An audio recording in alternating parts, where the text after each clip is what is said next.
friends. So today I thought we could talk a little bit about how you want to leave your mark in this world. You know, here we are sequestered in our homes, many of us, and life has slowed down. And it's time for those big questions, like, what's the meaning of life? Or, how do I want to leave my mark on this world? Posterity. We all have and will have posterity in some form or another. What's posterity? Posterity are our children and our children's children.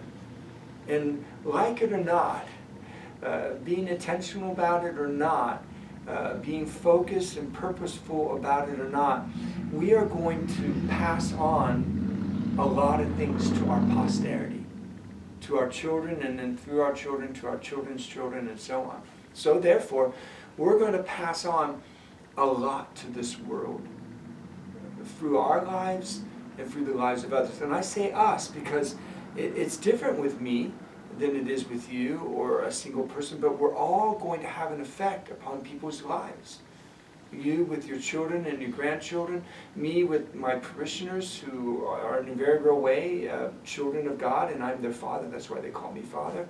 And even single persons, you know, as aunts and uncles and people who have time and energy and gifts, we're all going to contribute something to society, to human people, to community, right?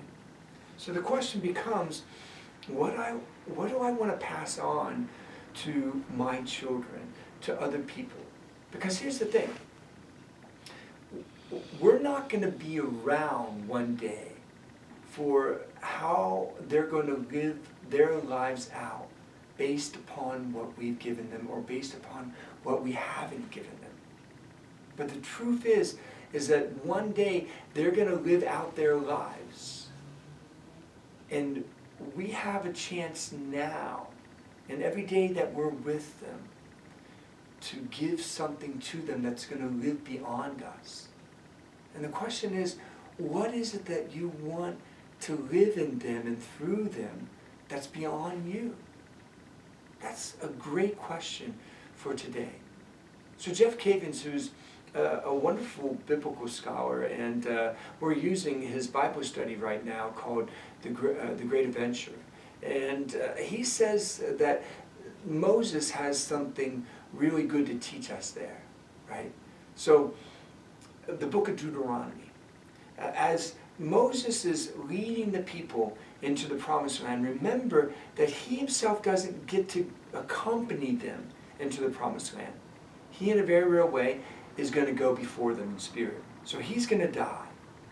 And the people are going to be left with Joshua and other leaders that are going to lead them into the promised land. So before he passes on great wisdom to them.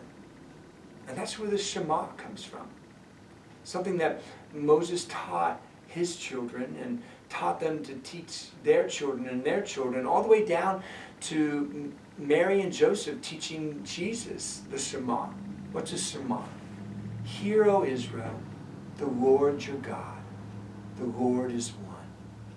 And then a little later on in Deuteronomy, and you shall love the Lord your God with all your heart, with all your mind, with all your soul, and with all your strength. And this is what Moses says that his people need to pass on to their children and their children, if they want to inherit the promised land. And if they want to live in that promised land. Because here's the thing, and Jeff Cavins points this out, is that they're going to go into the land of the Canaanites.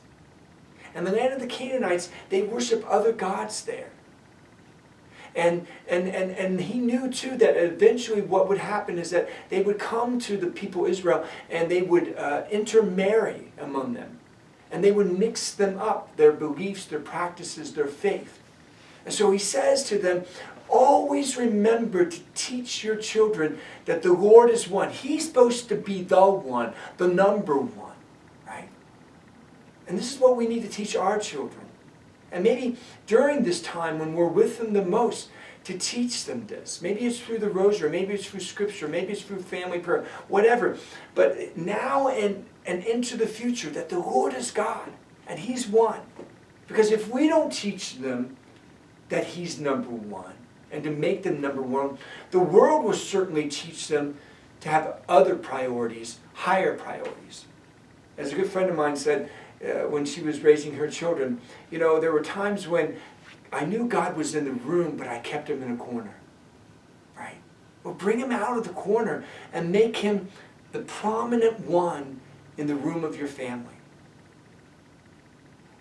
If you don't teach them He's number one, not only the world will teach them something else, but you may end up teaching your children to have other priorities other than God is one. And along those lines, as Moses was teaching, he says, and love the Lord your God with all your mind, with all your soul, with all your strength, with everything that you have. Because here's the thing.